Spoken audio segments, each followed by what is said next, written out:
아나운서가 소개하고 아재가 분석하는 아이템. 와. 안녕하세요. 안녕하세요. 아, 우리 의상팀에서 네. 시장의 흐름을 좀 예측하시나 봐요. 왜요?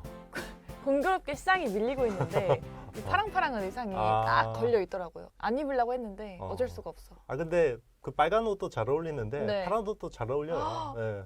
이런 네. 칭찬을 갑자기? 그러니까 아직 예. 그 지금 미모가 세팅되기 전이라 아침이라 아침이라 좀 그러니까 부어 있어요, 여러분. 아침에는 좀 이제 그리고 이제 네. 오후 이제 본 네. 그죠? 예. 주상 전화. 맞아요. 예, 주상 어떻게 전화 할 하셨지? 때는 봤죠. 여러분, 네. 오후 5시 주상전화 많으시죠? 홍보의 여왕이야. 바랍니다. 아이템도 많은 사랑 부탁드립니다, 여러분. 네. 엔비디아의 주가도 이제 네네. 사상 최고치를 경신했습니다. 네네. 아무래도 이제 최신 AI 칩을 내놓았기 때문인 것 같은데 H100의 업그레이드 버전인 H200을 또 공개를 했어요. 근데 H200이 100보다 일단 출력이 2배 빠르다고 하던데 뭘 했길래 출력이 2배나 빨라진 거예요? 뭐 크게 달라진 건 없고. 아, 그래요? 네, HBM이 많이 들어갔어요. 아, 근데 2배 빨라진 거면 되게 업그레이드 된 거 아닌가요? 맞습니다. 엄청나게, 그쵸? 그래서 그 H100이 80GB의 그 HBM을 채택을 했었잖아요. 이번에 H200 같은 경우 141GB. 그러니까 이제 우리는 합리적인 의심이 되죠. 아, H100에다가 HBM을 덜 썼구나, 애들이. 아, 일부러? 네. 아마 그때 HBM 수급이 원활하지 않아서. 아. 왜냐면 SK 하이닉스 단독으로 납품하고 있었고, 네. 그리고 하이닉스도 그렇게 캐파가 많지도 않았었거든요. 그래서 아마 그렇게 된 거 아닌가 싶은데, 자, 이 효과로 인해서 엔비디아 주가는 상승하고, 네. AMD 주가는 하락했어요. 예. AMD가 이제 4분기 MI300 딱 내놓으려고 하는데, 엔비디아가 네, 찬물을 딱 끼얹었죠. 근데 엔비디아가 이제 내년 2분기쯤에 내놓는다 했잖아요. 네네. 근데 AMD는 올해 4분기 내놓으면은 그나마 뭐, 좀 먼저 치고 가는 건 뭐, 아니에요? 몇 개월 차이. 아, 그래요? 그렇죠. 아. 그러니까 이제 MI300 쓸까라고 네. 이제 생각하던 업체들이 조금만 더 기다리면 더 좋은 거 나오네. 아, 네. 아, 훨씬 좋은 거예요? 훨씬 그러니까 H100보다 2배 좋으니까 훨씬 좋은 거죠. 그 MI 그거는 MI300은 뭐 H100하고 거의 비슷한 급인데. 아, 뒤늦게 내놓는 거네요, 그러면. 그렇죠. 이제 타사 경쟁사에서 신제품 내놓을 때 약간 딱 찬물을 끼얹는 전략적인 마케팅 방법이죠. 네, 어쨌든 H200에서는 보니까 이 메모리 병목 현상을 좀 해결해 주겠다라고 하던데, 그럼 아무래도 지금 뭐 예전보다는 경쟁이 치열해지고 있어서 좀 그렇게 잘 해주는 건가요, 엔비디아가? 두 가지 이유가 있는 것 같습니다. 그 이유도 있고요. 일단은 왜 이렇게 HBM을 짜게 쓰는 거야? 이거 쓰면 좋아지는데 이게 이제 첫 번째 이유인 불만이 것 같고 있었구나. 맞습니다. 네. 그리고 두 번째는 이제 HBM 수급난이 어느 정도 해결된 거죠. 그동안에는 SK 하이닉스 혼자 HBM3를 납품을 하니까 이게 아무래도 막 이게 받는데 한계가 있잖아요. 근데 지금 HBM3E 같은 경우는 지금 이제 H200은 HBM3E가 들어가거든요. 네. 5세대가 들어가니까 여기는 이제 삼성도 들어오고 이제 뭐 마이크론은 못 믿었지만 일단 한다고 하니까 그러면 이제 세 개 업체가 납품을 하니까 네. 좀 더 이제 공급이 원활하니까 좀 많이 쓰겠다 이런 것 같습니다. 그럼 엔비디아가 이제 H200을 내놓으면은 AMD의 MI300이랑 뭔가 격차가 엄청나게 벌려지는 거네요. 그렇죠. 이제 MI300도 이제 좀 팔아야 되는데 네. 뭐 안 팔리겠네요, 그러면? 거의? 그래도 뭐 네. 워낙 또 지금 엔비디아 칩 수급 자체가 잘 안 되니까 그래도 좀 쓰려는데 있을 것 같긴 한데 그래요? 그래도 이제 좀 대기 수요가 좀 더 줄어드는 효과는 있지 않을까 생각을 합니다. 수요는 있지만 대기 수요가 줄기 때문에. 그렇죠. 아무래도 그 엔비디아 칩을 가지고 하면 쿠다를 쓸 수 있잖아요. 이제 그런 부분을 또 포기하고 AMD를 써야 되는데 좀 더 기다리면 H100은 좀 더 수월하게 좀 받을 수 있지 않을까. 그리고 이제 내년 2분기에 엔비디아가 신규 라인업들을 대거 내놓잖아요. 그래서 뭐 H200도 나오지만 B100, 블랙웰이라는 칩도 나오잖아요. 그것도 뭐 2분기 내놓는다고 했으니까 또 블랙웰도 나오죠. 그리고 GH200, 그레이스호퍼 200 같은 경우도 이제 뭐 이렇게 쓸 수 있게 되니까 그러니까 내년 2분기에 실제로 엔비디아 신규 칩들이 나오는지가 되게 중요하겠죠. 만약에 그렇게 나오는 거면 그래 몇 달 더 기다리자. 뭐 AMD 써봐야 이게 그 코다도 못 쓰고 네. 하니까 이제 그런 이유들이 있겠죠. 네. 네, 이렇게 미국에서는 엔비디아가 이제 엄청난 일치월장을 하고 있는데 우리나라 소부장 기업들은 이렇게 좀 파랗게 질린 것 같아요. 네. 뭐 파도를 필두로 해가지고 뭐 한미 반도체, 네네. 이오테크닉스 실적들이 좀 다 부러졌잖아요. 네. 근데 삼성이나 하이닉스 실적은 조금이나마 회복을 하고 있는데 네. 이런 소부장 기업들은 왜 뒷걸음질 치는 건지 회복은 좀 언제쯤 될까요? 이게 그 우리 주식 투자할 때 네. 백미러 보고 투자하지 말라는 이야기가 있잖아요. 그래요? 그러니까 처음 이제 그러니까 사실 반도체라는 거는 6개월, 9개월 뒤에 업황을 보고 투자하는 거예요. 선행하는 거. 그렇죠. 선행하는 건데 지금 나온 실적이 그러면 6개월, 9개월 전 가격일 거 아니에요. 6개월, 9개월 전 가격. 그렇죠. 주가를 그러니까 지금 데이터는 의미가 없어요. 그러니까 장비주 투자할 때 이런 이야기 하잖아요. 고퍼에 사서 저퍼에 팔라. 그러니까 실적 안 나올 때 사서 실적 나올 때 팔아야 돼요. 근데 중요한 거는 12% 빠졌잖아요. 한미 반도체가. 그 다음부터 다 어느 정도 상당 부분 많이 했어요. 그렇잖아요. 그러니까 지금 HBM 매출이 하나도 안 들어갔어요. 실적에. HBM 매출은 지금은 수주를 받아 놓은 거고 수주를 받아 놓으면 보통 6개월에서 한 6, 7개월 정도의 그 납기가 있잖아요. 매출 인식이 되려면 몇 개월 있어야 되는데 그러면 매출 인식이 본격화되는 건 내년 상반기거든요.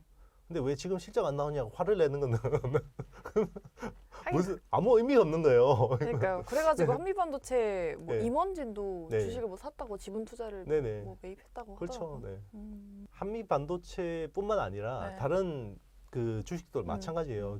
지금 숫자 나오는 거는 의미가 없지는 않죠. 그러니까 불황의 얘들이 얼마나 하방이 있는 체력이 얼마나 있는지를 버텼는지 일종의 스트레스 테스트 정도로 볼 수 있는 거지 이걸 가지고 주가를 결정하는 건 아니에요. 네. 중요한 거는 미래 수익이죠. 미래 실적이죠. 내년에 얘들이 얼마나 실적을 낼 수 있는지가 중요한 거예요. 그거 업사이드를 보고 투자를 해야지 지금 나오는 숫자 가지고 막 이걸 투자하는 거는 굉장히 반도체 투자에 맞지 않아요. 그러면 소부장 기업들 뭐 전반적으로 다 내년에 HBM 업황이 뭐 좋아지니까 그거에 따라서 실적도 좀 회복이 될까요? 그렇죠. 네. 뭐 당연히 수주 받아 넣었으니까 매출 나오겠죠. 네, 나올 거고 내년에는 당연히 좋게 보고 있습니다. 그런데 이제 HBM 관련주들은 상당 부분 프라이싱 돼 있다라는 거예요. 그러니까요. 네, 선반영이 이미 돼 있는 거고요. 그거를 모멘텀 투자로 하실 분들은 계속 그렇게 따라 붙어서 본인이 손절 잘하고 나올 수 있으면 투자하는 것도 나쁘지 않아요.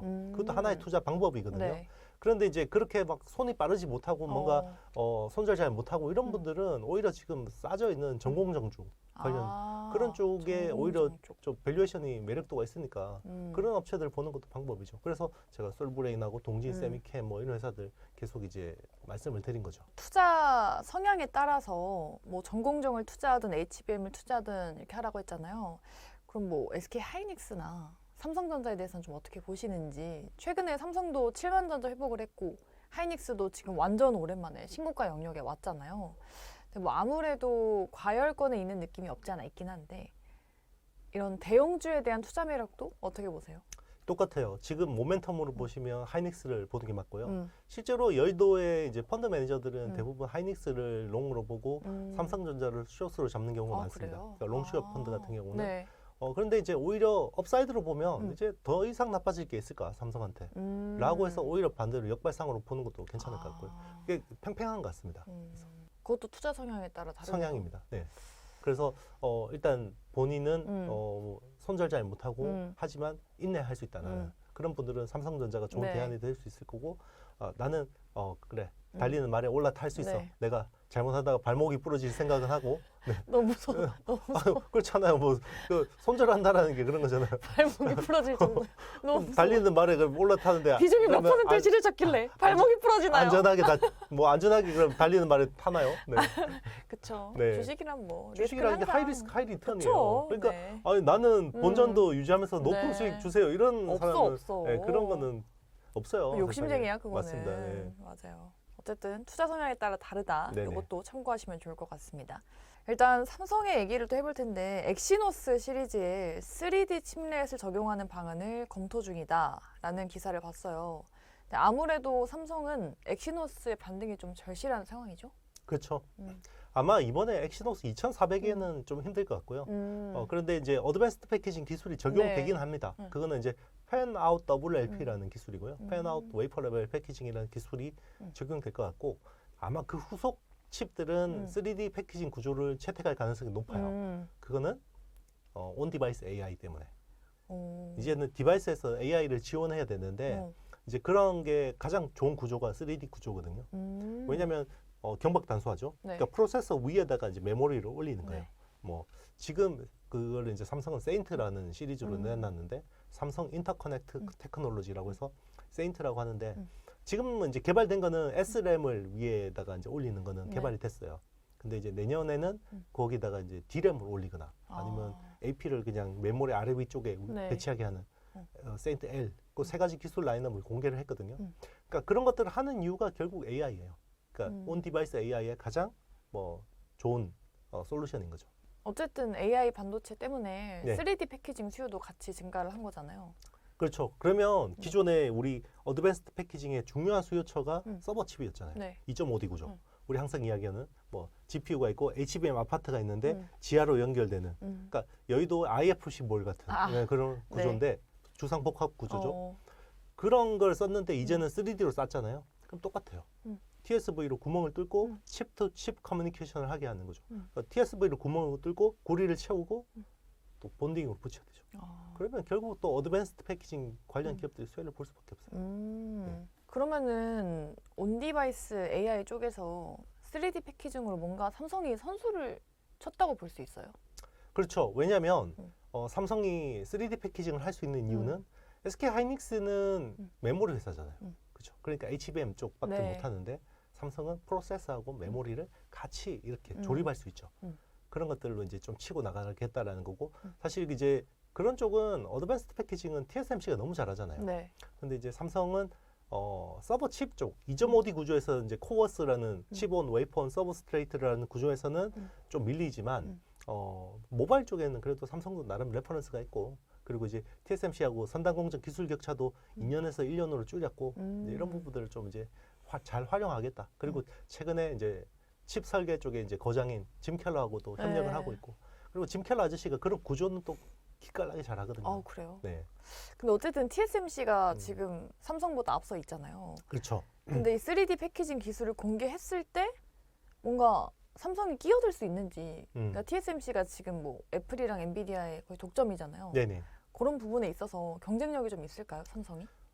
일단은 이제 그 TSMC보다 좋을 것 같지는 않아요. 그쵸, 솔직히 뭐 뭐. 저도 국뽕을 감미하고 싶지만 네. 객관적으로 이야기해야 되니까 TSMC가 너무 잘해요. TSMC의 코어스라는 거 그리고 네. 3D 패키징이라는 거는 SOIC라는 기술이 이미 있어요. 그리고 이제 인텔도 포베로스라는 기술이 이미 있어요. 그러면 왜 삼성의 기회냐? TSMC 캐파가 부족해요. 그래서 네, 여기서 이제 TSMC 팹에다가 네. 못하는 애들이 이제 삼성 쪽으로 의뢰를 하는 거고. 그리고 요즘에는 그 파운드리를 한 개 업체가 일괄적으로 하는 것보다는 약간 칩 다이를 쪼개서 하잖아요. 네. 그게 칩렛이라는 구조잖아요. 그래서 일부 칩은 4나노고 일부 칩은 3나노로 하는데 이번에 그 AMD의 프로메테우스라는 프로젝트가 있는데 네. 그 칩이 3나노 칩은 TSMC. 아마 여기는 그 퍼포먼스 코어일 거예요. 굉장히 고성능 코어는 TSMC 쪽에서 칩을 만들어서 받고 이제 저전력 코어가 있겠죠. 그거는 이제 삼성 4나노로 할 것 같습니다. 그럼 그런 거 받아와서 칩레스로 이렇게 멀티 타일처럼 만드는 거죠. 그러면 이제 삼성도 들어가고 TSMC도 들어가고. 근데 이제 원래는 TSMC 팹이 뭐 이렇게 많이 여유로우면 TSMC한테 다 받겠죠. 4나노까지. 네. 근데 이제 지금 4나노하고 네. 5나노 꽉 차 있으니까 이제 삼성한테 낙수 효과가 있는 거죠. 이렇게 해서 그렇죠. 좀 뭐 점점 이렇게 더 침투를 해가는 맞습니다. 거죠. 세계에서 삼성이. 2등 하는 것도 대단한 그래요. 거예요. 그러니까요. 은메달 땄다고 욕하면 안 돼요. 네. 맞아요. 대단한 거죠. 맞습니다. 대단합니다. 우리 삼성 선생님들. 그래서 언젠가는 금메달 딸 거야. 뭐 이런 거. 좋습니다. 네, 삼성 얘기했으니까 갤럭시 S24 얘기 안 할 수가 없죠. 이 갤럭시 시리즈 중에 최상급 라인업이 울트라 모델이라고 하는데 어쨌든 여기에 퀄컴의 스냅드래곤 8? 3세대가 탑재되지 않을까 그런 얘기 나오던데 네. 이게 뭐 엄청난 업그레이드인 건가요? 엄청난 업그레이드라기보다는 수순이었죠. 뭐 그전 시리즈에 네. 뭐 8세대 G2가 들어갔으니까 네. G3가 들어가겠죠 이번에는. 근데 이제 뭐 스냅드래곤 들어가면 네. 큰 문제는 없더라. 왜냐하면 갤럭시 S23에서는 네. 엑시노스가 빠졌잖아요. 네. 그러니까 이제 뭐 성능 문제나 뭐 발열 이슈가 전혀 없었다. 그러면은 퀄컴은 네. 이 AI 시장에서 뭐 어떤 포지션을 차지하게 될까요? 퀄컴이 그러니까 이제 그동안에는 좀 약간 비관적인 의견들이 많았어요. 왜냐하면 그 미디어텍이라는 대만 회사가 그 중저가 쪽 AP를 주로 설계를 하잖아요. 네. 그리고 퀄컴 스냅드래곤 하이엔드 쪽을 이제 했죠. 안드로이드 진영에서. 근데 미디어텍이 내놓는 칩들이 요즘 꽤 괜찮아요. 디멘시티 같은 경우는 정말 퀄컴의 그 성능을 거의 뭐 이렇게 따라잡는 수준까지 왔거든요. 네. 그래서 퀄컴한테 얘들 큰일 났다 했는데 이번에 스냅드래곤 X 엘리트라는 걸 딱 내놨죠. 그리고 퍼포먼스를 딱 공개를 했는데 거의 애플의 M3하고 비등비등한 거예요. 그 X 엘리트가 이제 윈도우용. 맞습니다. 윈도우용 이제 칩인데 PC 칩이에요. 네. 그러니까 지금 PC 칩은 대부분 인텔이 장악하고 있죠. 근데 애플은 자체 설계, 원래는 인텔 썼어요. 애플도. 네. 맥북에는 애플 그 인텔 걸 쓰다가 이제 자체 설계 칩 M1을 내놨잖아요. 네. M1이 거의 다른 자체 설계 칩하고 거의 2, 3년의 기술 격차가 있었거든요. 그걸 이번에 확 줄인 거예요. 그러면 와, 퀄컴 대단하다. 그러면 어떻게 줄였지? 라고 했는데 이게 약간 좀 아이러니한 게요. 애플에서 그 칩 설계하던 인력들이 나가서 회사를 만들었거든요. 네. 그게 누비아라는 회사예요. 누비아를 퀄컴에 인수했어요. 아, 진짜? 그래서 애플을 잡은 거는 애플이다. 그러네요. 네. 역시 네, 인재를 잡아놔야 되는데. 맞습니다. 뭐 M&A도 사실 중요한 네. 경영 전략 중에 하나니까. 그쵸. 네. 그럼 우리 시청자분들, 투자자분들이 이러한 흐름들을 좀 잘 이용해가지고 뭔가 뭐 나의 투자 전략에 좀 이용하기 위해서 뭐 어떤 전략 필요할까요? 일단 내년 시장은 AI 봐야 되고요. 네. 근데 이제 올해 AI를 봤던 거는 서버 쪽이었죠.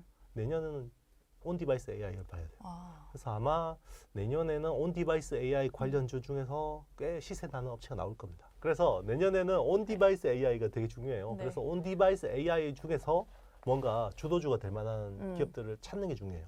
그래서 눈에 아직까지 보이시는 게 아직은 왜냐면 온 디바이스 AI가 아직 그쵸, 안 아직 나왔잖아요. 맞아요. 안 나왔기 때문에 준비를 드릉드릉 하고 네, 있을 맞습니다. 수도 있잖아요. 그래서 계속 더듬이를 세우고 어. 그쪽에서 이제 어떤 기업이 될지 네. 뭐 사실 누가 제2의 한미 반도체가 될지 또 봐야죠. 그니까요. 네. 이게 또 주가가 선행하는 거니까 그렇죠. 빨리빨리 잡아야 되는데 그렇죠. 뭔지 이제 모르겠네 정말. 그냥 항상 그래요. 사람들은 네. 이제 이런 그 뭔가 방향성을 보고 네. 이런 회사 좋다 그러면 그게 바로 반영 안 되거든요 시장에. 그렇죠. 그러면 막 그 또 욕을 해요. 막 확실히 또 뭐 하나도 안 맞다 그러다가 네. 나중에 시세가 나면 맞아. 아 그때 살 걸 그리고 이러면서. 뭐 왜 그때 맞아. 팔지 말라고 안 그랬냐.